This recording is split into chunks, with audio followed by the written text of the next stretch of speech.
क्या कहती है प्रधानमंत्री मोदी की कुंडली? नरेंद्र मोदी एक सामान्य व्यक्ति नहीं है। जादू और तंत्र दोनों दो चीज है।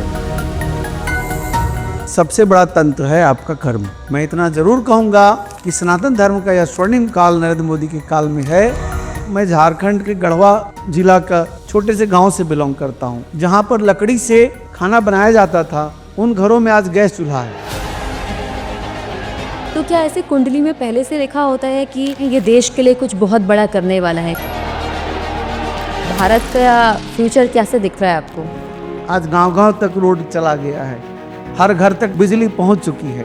तो मेरा ऐसा मानना है कि नरेंद्र मोदी की सरकार में चौमुखी विकास सबका हुआ है। सनातन संस्कृति कितनी मजबूत हुई है?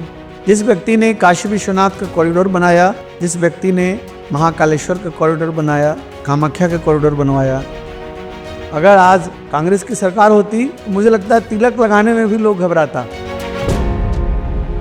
और राहुल गांधी का फ्यूचर क्या कहता है? उनकी कुंडली क्या कहती है? बहुत खराब समय है। बंगाल के ऊपर आपकी कोई भविष्यवाणी? क्योंकि अगले साल देखिए, अगले साल दीदी विपक्ष की सबसे बड़ी नेता बनेगी और वहाँ भारतीय जनता पार्टी की सरकार होगी। अभी बिहार चुनाव भी आने वाला है इसी साल, तो बिहार को लेके आपकी कोई भविष्यवाणी? देखिए, बिहार चुनाव में तो क्या भारत हिंदू राष्ट्र बन पाएगा? भारत हिंदू राष्ट्र होना चाहिए।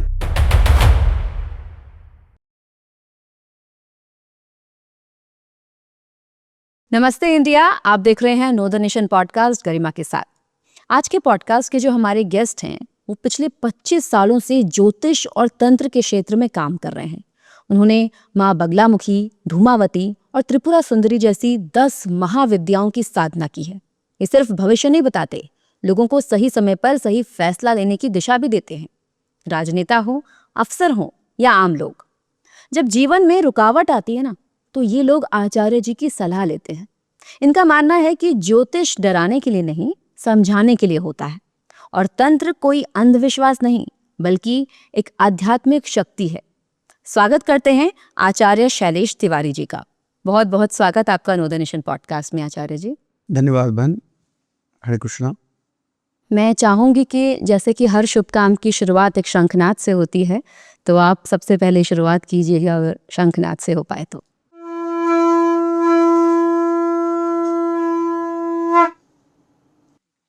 शंख बाजे बला भागे, 33 कोट के देवता जागे। जब जब शंखनाद होती है तो सभी बलाएं भागती हैं और 33 प्रकार के देवी देवता जागते हैं। और ऐसा साइंस बोलता है कि जब आप शंखनाद करते हैं तो आपके नज़दीक जितने भी बैक्टीरिया और वायरस होते हैं उसका अंत होता है शंख के वाइब्रेशन से।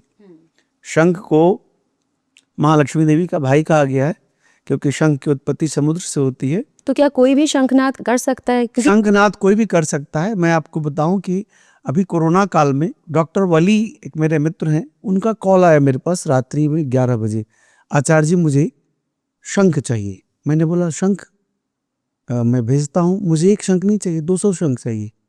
मैंने बोला अरे 200 शंख क्या करेंगे आप? बोले कोरोना काल में जितने भी मरीज आ रहे हैं मेरे पास सबको मैं शंख दे रहा हूँ और उनको बोल रहा हूँ कि आप शंख बजा करके और स्वस्थ हो जाओ, तो आपकी लंग्स जो है वह बहुत मजबूत होगा, आपकी इम्यूनिटी भी बूस्ट होगी, आपकी किडनी, आपके लीवर और आपका हृदय, ये तीनों की मजबूती होगी। जब कोई व्यक्ति जन्म लेता है, उसकी जो कुंडली निर्धारित होती है, तो क्या उस कुंडली में सब कुछ लिखा होता है कि कितनी आयु होगी, क्या करियर होगा, कब शादी होगी? क्या सब कुछ लिखा होता है पहले? बिल्कुल, कुंडली में सब कुछ लिखा होता है। लिखा नहीं होता है 9 ग्रह जो हैं, वो ग्रहों की प्लानिटरी पोजीशंस जब व्यक्ति जन्म लेता है, जैसे अभी का समय अगर देखा जाए, जैसे अभी धनु लग्न है, उसके स्वामी गुरु बृहस्पति हैं जो सूर्य के साथ बैठे हुए हैं मिथुन राशि में। बुध जो है वह कर्क राशि में बैठे हुए हैं। भाग्यस्थान सिंह राशि में केतु और मंगल बैठे हुए हैं। केतु और मंगल के कारण ही अमंगल हो रहा है। 7 जून से केतु और मंगल जब से सिंह राशि में आए हैं तब से आपने देखा कैसे ईरान और इजराइल का युद्ध, भयानक युद्ध ले लिया। हमने वो एयर इंडिया प्लेन क्रैश देखा, जो 12 जून को आपने एयर इंडिया का प्लेन क्रैश देखा। जी जी जी। युद्ध की घंटी अभी खत्म नहीं हुई है, युद्ध खत्म नहीं हुआ है, युद्ध तो होकर रहेगा। आप इस बात को नोट कर लीजिए कि यह जो काल जो है साल 2025 से 2030 तक का काल, यह पूरी दुनिया के 30% आबादी को नष्ट कर देगा। तो क्या तृतीय विश्व युद्ध की संभावना लग रही तृतीय विश्व युद्ध तो निश्चित तौर पर होगा, इसमें कोई संदेह नहीं है। बाकी इंडिया पाकिस्तान या इंडिया चाइना, इंडिया बांग्लादेश, देखिए पूरे विश्व में आप देखिए, चाइना और ताइवान का युद्ध होगा, आर्मेनिया और अजरबैजान का युद्ध होगा, रशिया और यूक्रेन का युद्ध चल रहा है, इजराइल का और सराउंडिंग 12-13 जो मुस्लिम कंट्री हैं सबसे युद्ध होगा। इजराइल नहीं लड़ रहा है, अमेरिका लड़ रहा है। तो मैं धर्म युद्ध देख रहा हूं। यह जो समय है वह ईसाई और मुस्लिम के बीच का जो युद्ध चल रहा है, वह ईसाई कंट्री और मुस्लिम कंट्री का युद्ध है। तो आप देखेंगी अगस्त 2026 तक पूरी दुनिया में बहुत उठापटक की स्थिति रहेगी, बहुत उठापटक की स्थिति रहेगी। बहुत लोग, बहुत बड़े बड़े रोग भी पैदा होंगे। कोरोना की तरह कोई बड़ी महामारी तो ऐसा नहीं दिखता, लेकिन ऐसे रोग भी पैदा होंगे और कैंसर जैसे रोग का परमानेंट इलाज भी आ जाएगा। लेकिन वर्ल्ड वार होके रहेगा, वर्ल्ड वार 3 1 साल के अंदर होके रहेगा। इसको कोरे कागज पे लिख लीजिए। क्या भारत उसमें पार्टिसिपेट करने वाला है कि मुझे नहीं? वर्ल्ड वार में पाकिस्तान दिखता है लड़ता हुआ। पाकिस्तान लड़ने की स्थिति में होगा और 3 टुकड़े होगा। अगले 1 साल में पाकिस्तान 3 पार्ट में हो जाएगा और पाकिस्तान की स्थिति नहीं के बराबर रहेगी। मतलब वो पाकिस्तान खुद ही नष्ट हो जाएगा और फिर से एक बार बांग्लादेश में अराजकता की स्थिति उत्पन्न होगी। पाकिस्तान में जो क्रिकेटर है, जो पूर्व प्रधानमंत्री इमरान खान रहे हैं, उनके जो स्थिति दिख रही है, उनके जेल से बाहर आने के बाद पाकिस्तान में विभाजन होगा, टुकड़े होंगे। पाकिस्तान की स्थिति बहुत अच्छी नहीं होगी और आने वाले समय में पाकिस्तान में मुझे भूचाल भी दिखते हैं, भूकंप भी दिखते हैं। पाकिस्तान से लेके टर्की तक, है ना, हमें भूकंप की स्थितियां भी दिख रही है और रोज भूकंप आ रहे हैं। आप देखिए पूरे विश्व में साल 2025 जो नंबर 9 आ रहा है, जो मंगल का है, मंगल का स्वामी जो है वह पृथ्वी है और पृथ्वी भूमि से संबंधित है और भूमि हिलने का काम जो है वह मंगल प्लैनेट कराएगा। जैसे वीडियो आई थी एक बार कि जगन्नाथपुरी का जो ध्वज है वो एक बाज लेके चला गया। क्या ये सब चीज पहले से कुछ चीज का अंदेशा दे रही है? देखिए बिल्कुल यह प्रलय काल की घटती है। आपने देखा जगन्नाथ मंदिर में कैसे बाज एक ध्वज को लेकर के और सराउंडिंग्स भगवान की परिक्रमा करता है, जबकि कोई बाज अभी तक वहाँ परिक्रमा नहीं किया। जगन्नाथ जी के जो स्थान है वहाँ ऊपर से कोई जहाज नहीं गुजरता, कोई पक्षी नहीं गुजरता, और जिस तरह एक बाज ने परिक्रमा किया है और उसके ठीक 10 दिन बाद आपने देखा पाकिस्तान का घटना, पहलगाम में पाकिस्तानी आतंकवादियों ने हिंदुस्तान पर हमला कर दिया और इसके बाद फिर पुनः आपने दूसरी घटना देखा, हिंदुस्तान ने भारत ने पाकिस्तान के ऊपर हमले करके उसको नष्टो नाबूद कर दिया। तो यह मोदी जी की शक्ति दिखती है कि भारत में अगर मोदी जी की तरह कोई निर्णय लेने वाला अगर प्रधानमंत्री नहीं होता, जैसे मनमोहन सिंह, सरदार मनमोहन सिंह जी अब तो नहीं रहे, लेकिन सरदार मनमोहन सिंह जी ने जिस तरह से मुंबई हमले में कोई रिटेलिएशन नहीं किया, यह दुखदाई था। उस समय अगर मोदी जी प्रधानमंत्री रहते तो न जाने पाकिस्तान के कितने टुकड़े होते। क्या कहते हैं प्रधानमंत्री मोदी की कुंडली? देखिए प्रधानमंत्री नरेंद्र मोदी जी की कुंडली वृश्चिक लग्न की कुंडली है। 17 सितंबर 1950 उनका जन्म है मेहसाना में, बड़नगर, और प्रातःकाल 11 बजे की कुंडली है। वृश्चिक लग्न और वृश्चिक राशि है। लग्न में उनके मंगल और चंद्रमा बैठे हुए हैं। अभी उनकी कुंडली में मंगल की महादशा चल रही है जो 2028 के अंत तक रहेगा। तो मुझे तो प्रधानमंत्री के रूप में परिवर्तन का नहीं दिखता। मेरे कैलकुलेशन से प्रधानमंत्री इस पूरे टेन्योर को पूरा करेंगे और 2029 के चुनाव भी इन्हीं के नेतृत्व में लड़ा जाएगा और मैं ये नहीं मानता कि कोई समस्या पैदा होगी। नरेंद्र मोदी एक सामान्य व्यक्ति नहीं है, और असामान्य व्यक्ति में व्यक्ति नहीं, ईश्वरीय प्रदत्त व्यक्ति हैं, जो ईश्वर ने उनको विशेष आशीर्वाद दिया है।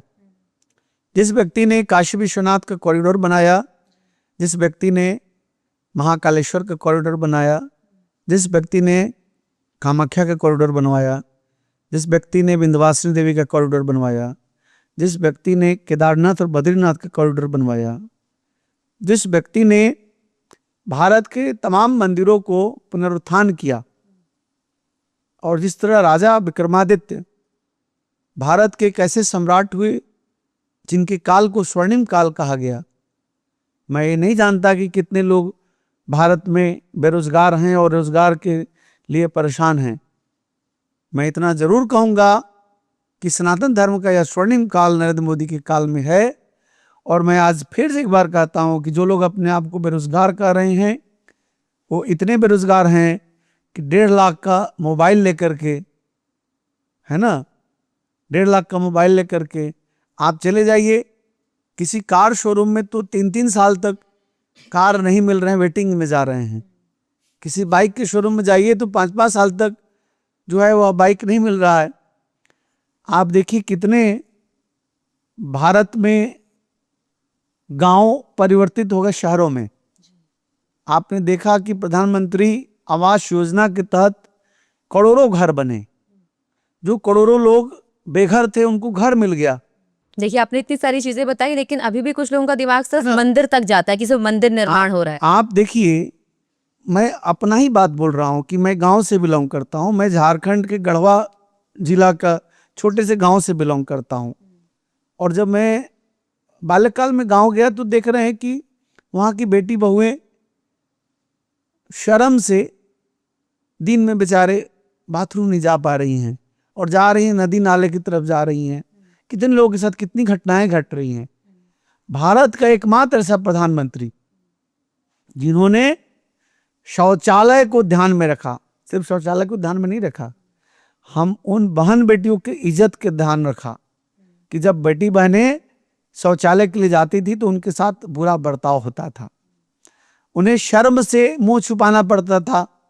तो मैं ये मानता हूं कि जिस व्यक्ति ने शौचालय का निर्माण करवाया, जिस व्यक्ति ने हमारे भारत के सभी मंदिरों का निर्माण करवाया, उज्ज्वला योजना के आधार पर लाखों घरों में जहां पर लकड़ी से, पुआल से, गोईठा से खाना बनाया जाता था, उन घरों में आज गैस चूल्हा है। यह किसकी देन है? यह नरेंद्र मोदी जी की देन है। करोड़ों घरों में जो 5 किलोमीटर 10 किलोमीटर चल करके कुएं से पानी निकालते थे, आज हर घर नल योजना के तहत हर घर के बाहर नल लगा हुआ है। किसकी देन है? आप कहते हैं कोई काम ही नहीं हुआ, आप कहते हैं कि बेरोजगारी हुआ। आप देखिए लोगों की आय कितनी बढ़ गई। बोलते हैं कि सिर्फ मंदिर बनवाया, राम मंदिर निर्माण में आदरणीय नरेंद्र मोदी जी की अहम भूमिका है। 50 लाख से 1 करोड़ लोगों को रोजगार मिला। कितना? 1 करोड़ लोगों को रोजगार मिला। आपको लगता है कि सिर्फ फूल बेचने वालों को रोजगार मिला? नहीं। अयोध्या के सराउंडिंग जो 20-22 जिले हैं, उन सभी जिलों के रोड जो है वह क्या शानदार, क्या दिव्य रोड हो गया प्रधानमंत्री सड़क योजना के तहत। तो जो रोड बनाने में मजदूर लगे हैं, क्या उनको रोजगार नहीं मिला? तो क्या ऐसे कुंडली में पहले से लिखा होता है कि जिसकी आप कुंडली देख रहे हैं ये देश के लिए कुछ बहुत बड़ा करने वाला है? क्या ऐसी कुंडली में पहले से लिखा? बिल्कुल। देखिए, पंच महापुरुष योग है, रोचक योग है। नरेंद्र मोदी जी की कुंडली में विशेष राजयोग है, इसलिए 15 साल मुख्यमंत्री और 15 साल प्रधानमंत्री। तो मेरा ऐसा मानना है कि नरेंद्र मोदी जी का जो 11 वर्ष का समय है वह स्वर्णिम काल है भारत के लिए, भारत के ग्रोथ के लिए स्वर्णिम काल है। और नरेंद्र मोदी जी दीर्घायु हों, यशस्वी हों, जिन्होंने भारत की विदेश नीति को, लोग विपक्षी तो कहते हैं विदेश यात्रा पे बहुत सवाल उठाते हैं कि क्या करने जाते हैं प्रधानमंत्री बार बार विदेश यात्रा पर, तो क्या भारत का फ्यूचर कैसे दिख रहा है आपको? देखिए गरिमा बहन, आप इस पॉडकास्ट को कर रही हैं इस रूम में, और रूम के बाहर लोगों से जाकर के नहीं मिलेंगी जुलेंगी तो आपके पास आएगा कौन? कोई नहीं आएगा। ठीक उसी प्रकार सिर्फ अमेरिका और रसिया जाने से नहीं होगा। जिस तरह अर्जेंटीना में गए और वहाँ लिथियम सबसे ज़्यादा है, जो गोल्ड से भी ज़्यादा महत्वपूर्ण है ना। आने वाले समय में ऐसी स्थिति बन रही है, जो माननीय गडकरी जी हैं ऐसा काम कर रहे हैं रोड के लिए। जिस तरह पूरे देश में रोड चहुमुखी विकास हुआ है, आज गांव-गांव तक रोड चला गया है, बिजली पहुंच चुकी है, और कौन सा विकास चाहिए आपको? जो मुस्लिम समाज के लोग नरेंद्र मोदी को वोट नहीं दिए उनके घर भी पक्का के बन गए। आप कहते हैं कि हमारा अधिकार है, अच्छी बात है, अधिकार तो वोट देने का भी है। आप वैसे व्यक्ति को वोट देते आए हैं जो आपको अंधेरा में रखा है, बिना घर का रखा है, नालियों के पास गटर के पास जीवन जीने के लिए मजबूर कर दिया है, और उन्हें आप वोट देते आए ताकि वो एजुकेशन न दिखाए, आप जो है ज्ञानी ना बन पाए, उसके साथ में खड़ा ना हो पाए। और नरेंद्र मोदी जी की सरकार ने क्या किया? आज देखिए यूपीएससी में सबसे ज्यादा मुस्लिम समाज के बच्चे आ रहे हैं। नरेंद्र मोदी जी की सरकार कहते हैं कि आप एक हाथ में कुरान रखो तो एक हाथ में लैपटॉप भी रखो, आप डॉक्टर भी बनो, इंजीनियर भी बनो, पायलट भी बनो। तो मेरा ऐसा मानना है कि नरेंद्र मोदी की सरकार में चौमुखी विकास सबका हुआ है। सनातन संस्कृति कितनी मजबूत हुई है?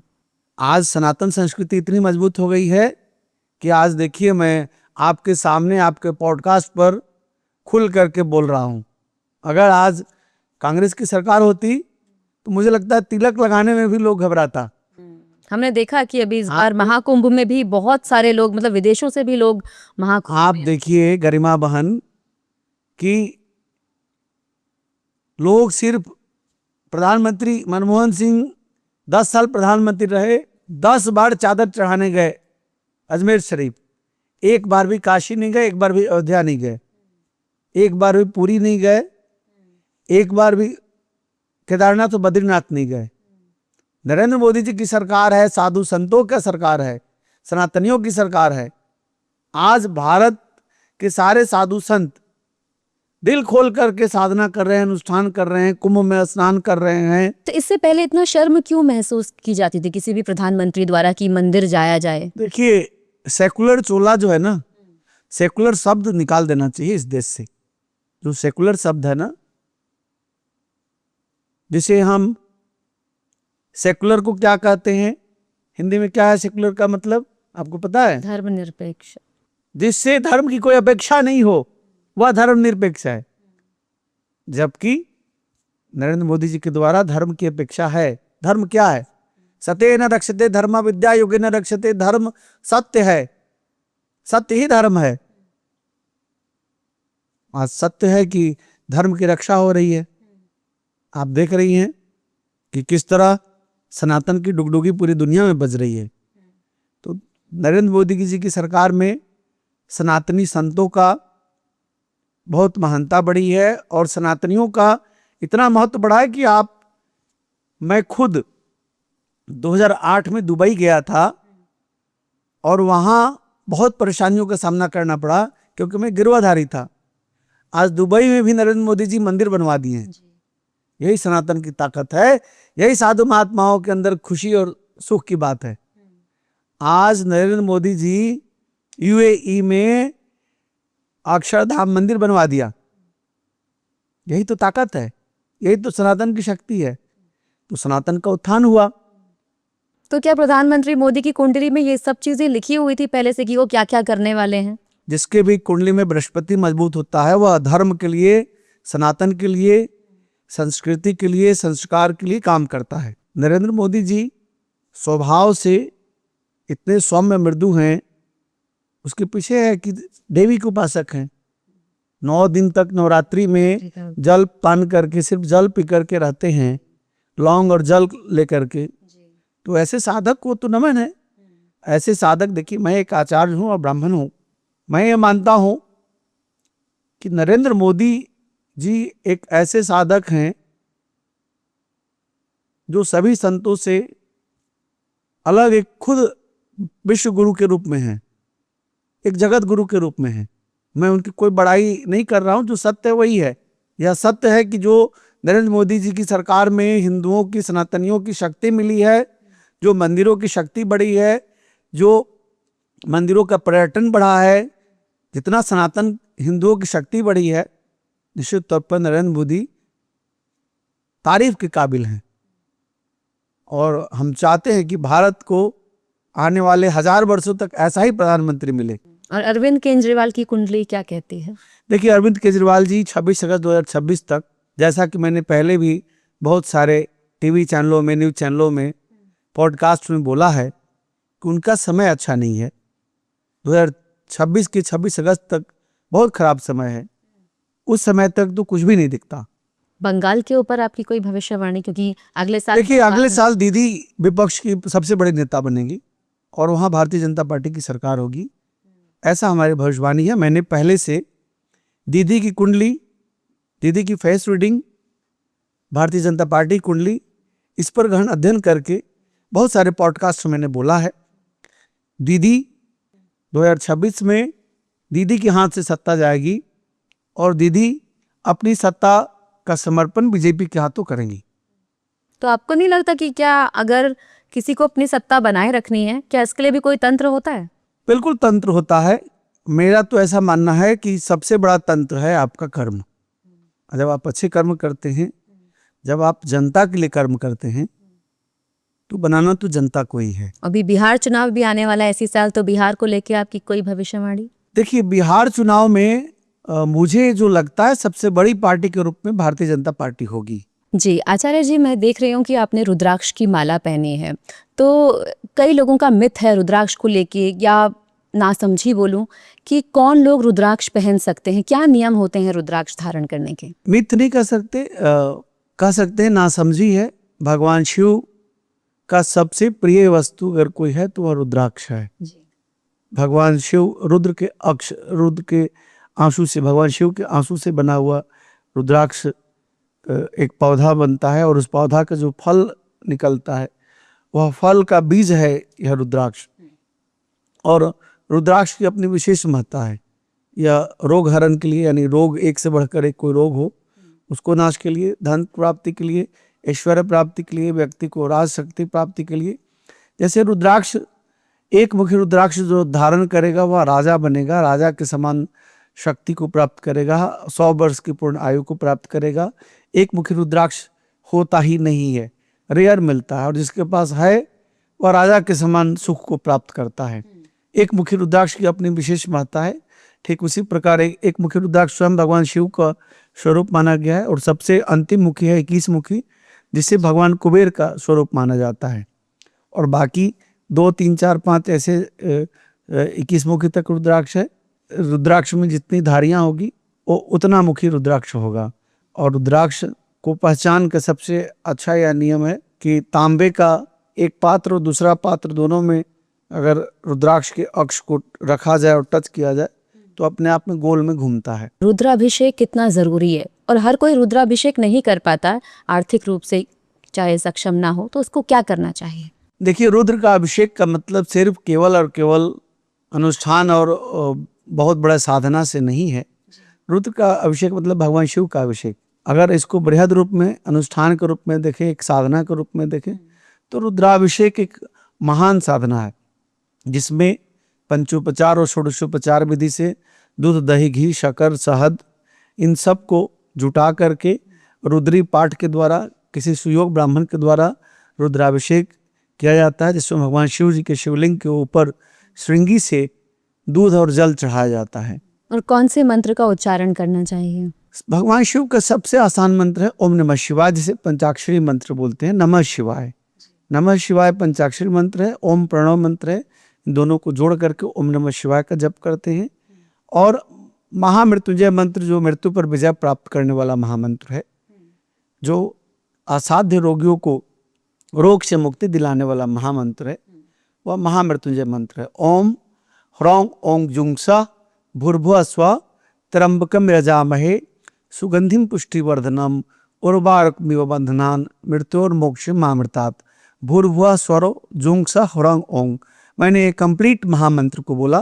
जैसे कई लोग बोलते हैं कि भैरव बाबा पे या शिव जी पे शराब चढ़ाई जाती है कि वो प्रसाद है, इस वजह से लोग मदिरा पान करते हैं कि भैरव बाबा पे भी चढ़ती है, शिव जी पे भी चढ़ती है, उनको क्या बोलेंगे, ये कहाँ तक? बिल्कुल गलत है। शिवजी पर शराब नहीं चढ़ता, शिवजी पर भांग धतूरा चढ़ता है। और जो नशा के आदि लोग हैं वो नशा मुक्त हो जाते हैं।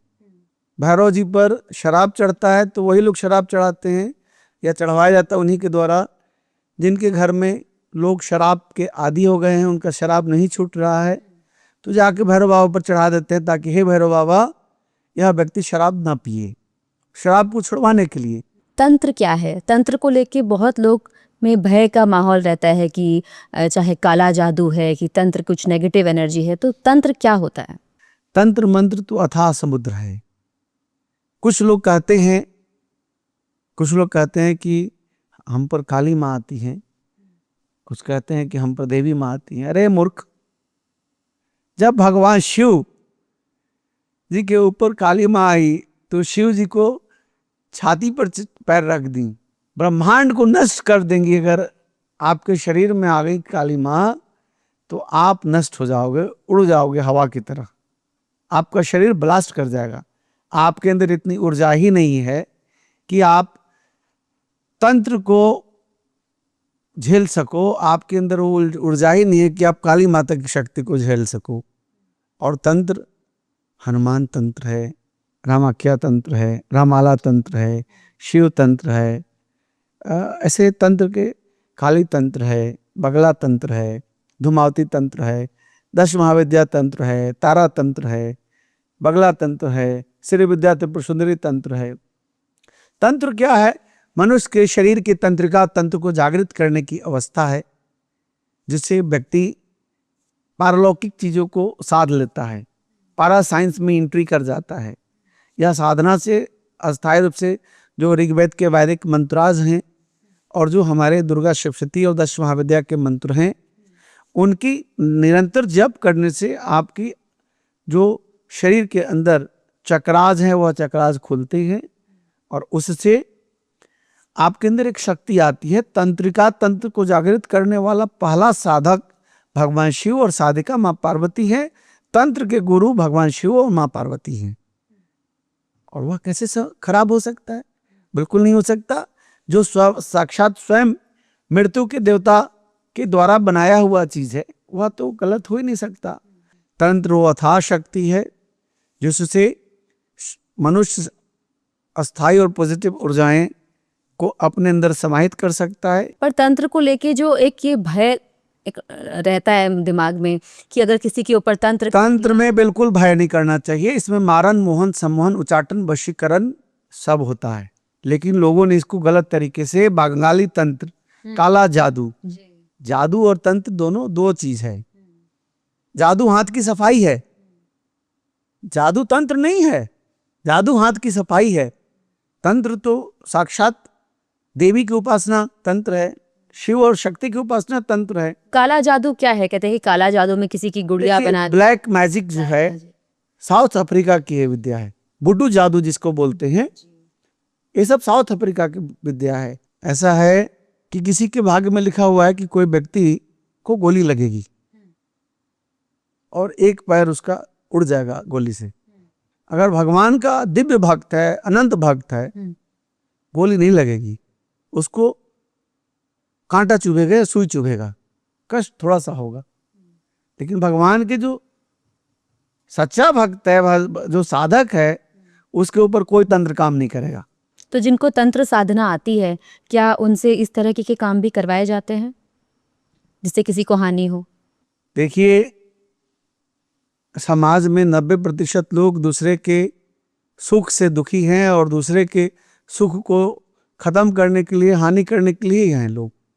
अच्छे लोग जो हैं, जो तंत्र के ज्ञानी हैं, वह विश्व के कल्याण के लिए तंत्र करते हैं, समाज के कल्याण के लिए तंत्र करते हैं, लोगों के आरोग्यता के लिए तंत्र करते हैं। जैसे महामृत्युंजय तंत्र, मेरे पास कोई आता है, बोलता है गुरुजी परिवार का ये सदस्य है, लंबे समय से बीमार है, ठीक नहीं हो रहा है और बार बार इस तरह की समस्या हो रही है, डॉक्टर से भी नहीं हो पा रहा है ठीक, तो क्या किया जाए? मैं बोलता हूँ आप महामृत्युंजय तंत्र कराइए, महामृत्युंजय का जप कराइए, तो महामृत्युंजय का जप होता है तो उससे रिजल्ट 100% आता है। क्या कामाख्या देवी को भी इसलिए ज़्यादा जाना जाता है, चाहे बंगाल में काली मंदिर हो या फिर कामाख्या देवी हो? हमारे 51 शक्तिपीठ हैं। शक्तिपीठ क्यों हैं, कैसे हैं, शॉर्ट में जान लीजिए। भगवान शिव, माँ पार्वती जो सती के स्वरूप, तो सती अपने पिता राजा दक्ष के पास जाती हैं और अपने पति के बारे में बताती हैं। तो चूंकि सती ने स्वयं साधना करके भगवान शिव को प्राप्त किया था और उस तरह का उनकी रोशनी उनके पास नहीं थी राजा दक्ष की कि वह समझ सके कि मेरी पुत्री जो है वह साक्षात तीनों लोगों की स्वामिनी है। तो राजा दक्ष यज्ञ करते हैं और यज्ञ में सभी देव दानव किन्नर गंधर्व नर नारी सबको बुलाते हैं, राक्षस गण को, भगवान शिव को निमंत्रित नहीं करते हैं। और सती इसी गुस्से से जाती हैं और उस हवन कुंड में कूद करके अपनी प्राण की आहुति दे देती हैं। तो भगवान शिव, भगवान भोलेनाथ जाते हैं और उस शरीर को अपने कंधे पर लेकर के तांडव नृत्य करते हैं नटराज के स्वरूप में, और पूरी पृथ्वी कंपन होने लगती है। तो भगवान विष्णु ने पूरी पृथ्वी को बचाने के लिए अपने सुदर्शन चक्र से माता सती के अंगों को काटते हैं। जो माता का जन्म अंग है, योनि अंग, जिससे हम सभी की उत्पत्ति होती है, वह स्थान कामाख्या में है। आचार्य जी, क्या राशि के हिसाब से आपको अपना आराध्य चुनना चाहिए या आप किसी भी देवी देवता की पूजा कर सकते हैं? राशि के अनुसार अगर आप आराध्य चुन रहे हैं तो इसका मतलब है कि आप प्रेशर में हैं और आपको यही चुनना है। अगर आप भगवान शिव की उपासना करते हैं और राशि आपका बोल रहा है कि आप जो है हनुमान जी की उपासना या ब्रह्मा जी की उपासना करें, तो आपको मन में भगवान शिव की उपासना रहता है और ब्रह्मा जी की पूजा करते हैं, तो वैसा नहीं होना चाहिए। राशि के अनुसार उपासना नहीं होती। उपासना आप किसको भक्ति करते हैं और किसकी भक्ति में आपको आनंद की अनुभूति होती है। अभी तक आपने हजारों लोगों की कुंडली देखी होगी, तो कोई ऐसी खास कुंडली, कोई ऐसी विशेष कुंडली जिसको देख के आप भी स्तब्ध रह गए हों कि ये बहुत अच्छी कुंडली जिसको मानी जाती है? बहुत सारे जीवन में कुंडली देखने को मिलता है। एलन मस्क की अगर आप न्यूमरोलॉजिकल कैलकुलेशन और कुंडली की गणना करें तो दुनिया का सबसे अद्भुत कुंडली है उस व्यक्ति की। पंचग्रही योग बन रहा है उस व्यक्ति की कुंडली में, 5 ग्रह एक साथ हैं। वह व्यक्ति इंसानियत के लिए, वह व्यक्ति मनुष्यत्व के लिए कुछ ऐसा चीज करके जाएगा जिससे हजारों वर्ष उसे याद रखेंगे लोग। और ऐसा एम्बिशियस व्यक्ति धरती पर कम पैदा होते हैं।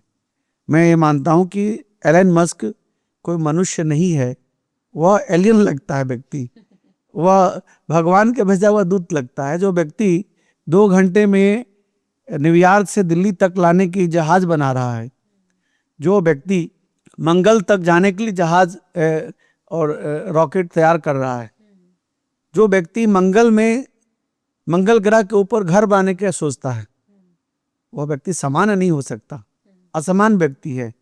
और वह व्यक्ति आने वाला समय में आप देखिएगा, ट्रंप को मैं कह रहा हूं कि उनको स्थान से पदच्युत करा देगा, वह स्थान से चेंज करा देगा और ट्रंप की जगह अपने मन के अनुसार अगला राष्ट्रपति वो बनाएगा। अच्छा, तो ट्रंप का फ्यूचर क्या है? देखिए, ट्रंप अगस्त अनुवार थोड़ा सा उनका मानसिक रूप से, शारीरिक रूप से स्वास्थ्य में परेशानी दिखता है। डोनाल्ड जे ट्रंप का समय बहुत अनुकूल नहीं है और उस प्रतिकूलता के कारण दुनिया में तबाही की स्थिति दिखती है। 2030 तक आपने कहा लगभग युद्ध की संभावनाएं रहेंगी, जी। तो आगे क्या फ्यूचर है भारत का? भारत कब तक एक विश्व शक्ति भारत भाग्य विधाता।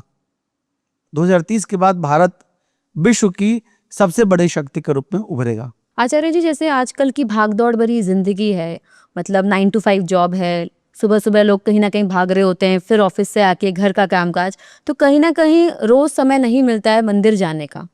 मतलब मैं अमूमन अपनी बात भी करूं तो हम जितना हो सके घर में जो पूजा स्थल है उसमें पूजा करके हम लोग आ जाते हैं। तो ज़रूरी नहीं है कि हर बार हमें समय मिले कि रोज़ मंदिर जाना है। तो कैसे खुद को सनातन संस्कृति से जोड़ के रखें? देखिए, सबसे पहले अगर आप अपने माता पिता के साथ रहते हैं तो सुबह उठ करके पापा मम्मी को प्रणाम करें पैर छू करके। तो पहले देवता तो आपके माता पिता हैं, उनको पैर छू करके प्रणाम कीजिए। इससे आपको आशीर्वाद भी मिलेगा और आपकी संस्कृति, सनातन संस्कृति से जुड़ने का अस्थायित्व भी मिलेगा। दूसरी बात, बिना स्नान किए हुए कोई भोजन नहीं करता। मैं तो आज युवाओं को देख रहा हूं कि सुबह सुबह उठ करके और फास्ट फूड खाना शुरू कर देते हैं बिना नहाए धोए। आपको संस्कृति को बचाने के लिए स्नान करके सूर्य को अर्घ्य देना होगा। आदित्य हृदय स्तोत्र का पाठ करें। अगर आप धन की इच्छा रखते हैं तो महालक्ष्मी देवी को आवाहन करें। महालक्ष्मी त्रिपुर सुंदरी राजराजेश्वरी का 3 महामंत्र दे रहा हूं जो आपको धनवान बनाएगा। ओम श्रीम श्रेय नमः, ओम श्रीम श्रेय नमः। यह त्रिपुर सुंदरी राजराजेश्वरी देवी का त्रय अक्षरी 3 अक्षरों का महामंत्र है। दूसरा कमला मंत्र, श्रीम ह्रीम श्रीम कमले कमलालये प्रसीद प्रसीद श्रीम ह्रीम श्रीम ओम महालक्ष्मी नमः। और तीसरा महामंत्र, महालक्ष्मी च विद्महे विष्णु पत्नी च धीमहि तन्नो लक्ष्मी प्रचोदयात्। ये 3 महामंत्र हैं। इस महामंत्र के जप करने से महालक्ष्मी देवी आपको प्रसन्न होंगी। इसके साथ साथ प्रभु श्री राम जो मोक्षदायक हैं, राम राम का एक माला तो जप करना ही चाहिए, या महामंत्र हरे कृष्णा कृष्णा कृष्णा हरे हरे, या महामंत्र का भी जप करें, हरे कृष्णा कृष्णा कृष्णा हरे हरे, हरे राम राम राम हरे हरे। तो इस महामंत्र का जप करना लाभकारी रहेगा। देवी उपासक हैं तो दुर्गा सप्तशती का पाठ करें। अगर आप हनुमान जी के उपासक हैं तो हनुमान चालीसा का पाठ करें। ओम हम हनुमते रुद्रात्मका होम फट, इस महामंत्र का जप करें तो निश्चित तौर पर आपके लिए लाभकारी होगा। अगर आप शत्रुओं से परेशान हैं तो माँ बगलामुखी का यह महामंत्र, ओम ह्लीम बगलामुखी सर्वदुष्टा नाम वाचम मुखम पदम स्तंभे जिह्वाम किलय किलय बुद्धिम विनाशाय ह्लीम ओम फट स्वाहा। इस महामंत्र का जप करना आपके लिए विशेष लाभकारी रहेगा।